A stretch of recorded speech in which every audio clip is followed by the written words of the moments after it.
तो दोस्तों दास सी हमें 1 मिनट के चार्ट पे ना हारने वाली ब्रेकआउट रणनीति चाहिए।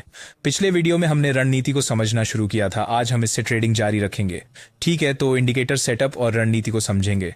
तो आज हम ब्रेकआउट रणनीति पर बात करेंगे और इसके लिए हमें कुछ संकेतकों की ज़रूरत होगी। हम 1 मिनट की एक्सपायरी के साथ ट्रेड कर रहे हैं। ये रणनीति सार्वभौमिक है, ये सिर्फ ओटीसी बाजार पर ही नहीं चलती। शुरू करने से पहले तो एक त्वरित याद दिला दूं, मेरा टेलीग्राम गिव अवे अभी भी जारी है, जिसमें आप कई इनाम, नकद, गैजेट, यहाँ तक कि 2 BMW भी जीत सकते हैं। मेरे टेलीग्राम ग्रुप में नियम ध्यान से देखें। शुभकामनाएं, आपके अच्छे अवसर हैं।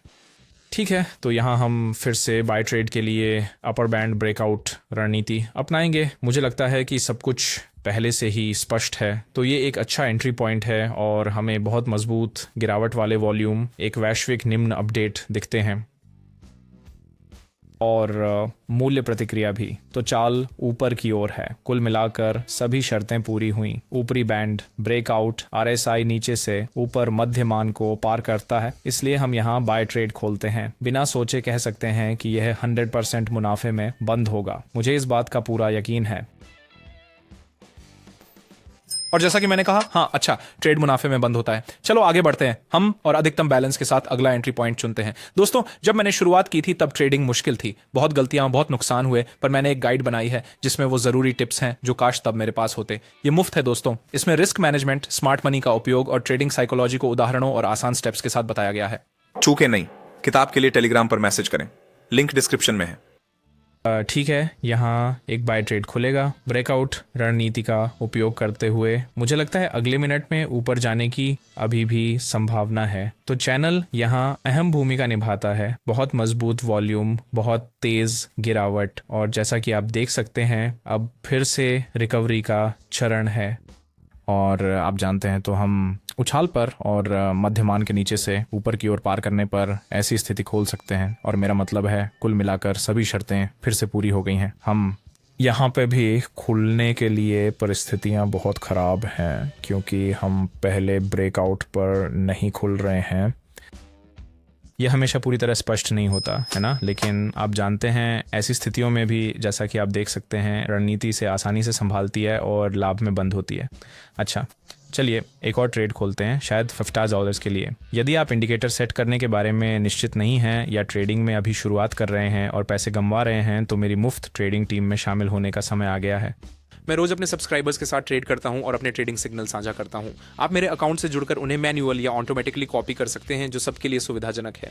मैं आपके सभी सवालों का जवाब दूंगा, आपको शुरू करने में मदद करूंगा और बताऊंगा कि रोज $20 से $500 कैसे कमाएं। मेरे टेलीग्राम चैनल से जुड़ने के लिए अभी डिस्क्रिप्शन में दिए लिंक पर क्लिक करें और मुझे मैसेज करें। चलो करते हैं, फिर मैं आपको बताऊंगा कि कैसे शुरू करना है। ये बिल्कुल मुफ्त है, लेकिन सीटें सीमित हैं, इसलिए इस अवसर को पाने के लिए मुझे अभी मैसेज करें। आप मेरे टेलीग्राम चैनल में मेरे ट्रेड्स के परिणाम और मेरे ट्रेडर्स की आय भी देख सकते हैं। कृपया याद रखें, मैं बिना लिखे कुछ नहीं बेचता। मैं यूट्यूब टिप्पणियों का जवाब नहीं देता और ग्राहकों से पैसे नहीं लेता। अगर ऐसा कुछ दिखे तो वह नकली या धोखेबाज है। सावधान रहें। मेरे संपर्क केवल वीडियो विवरण में है, मुझे अभी संदेश भेजें।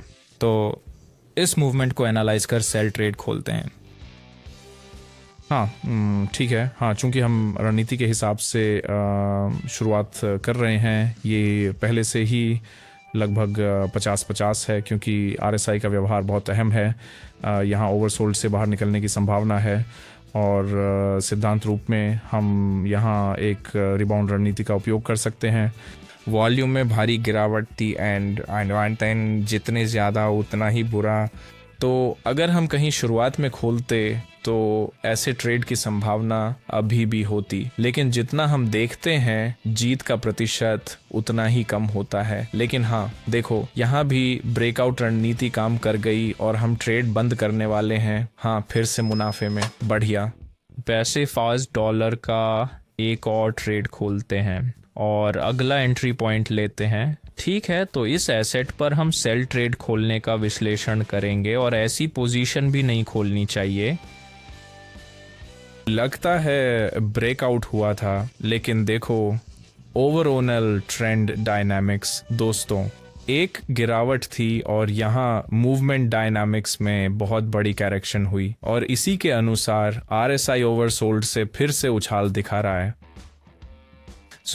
यस, वह नहीं है जो हमें चाहिए। तो यहाँ एक ग्लोबल लो अपडेट था, ये भी हमें नहीं चाहिए। और मूलतः ये एक और 50-50 का सौदा है और इसे न खोलना ही बेहतर था। खासकर पहले लगभग 5 अच्छी मात्रा वाली नीचे जाती मोमबत्तियाँ थीं, 4 ने अच्छे शरीर दिखाए और कुल मिलाकर यहाँ हमें पुल बैक दिखता है। शायद यहाँ ख़रीद व्यापार खोलना बेहतर होगा। और हाँ, जैसा कि आप देख सकते हैं स्थिति लाल में बंद हुई, पर कोई बड़ी बात नहीं। हमने उस पल का विश्लेषण किया। आपको ऐसा नहीं करना चाहिए और मुझे लगता है कि अब हम विड्रॉल टैब पे जा सकते हैं। ठीक है, आज का मुनाफा बिटकॉइन वॉलेट में निकाल रहे हैं, $2,450। ठीक है, वॉलेट और कोड बढ़िया, निकासी सफल रही दोस्तों। आशा है सब स्पष्ट था। ये बोलिंगर बैंड पे आधारित ब्रेकआउट रणनीति थी दोस्तों। कोई सवाल हो तो मेरे टेलीग्राम ग्रुप में पूछ सकते हैं, लिंक इस वीडियो के नीचे मिलेगा, वहां जाकर सब्सक्राइब करें, ठंडे दिमाग से ट्रेड करें। फिर मिलेंगे दोस्तों, अलविदा।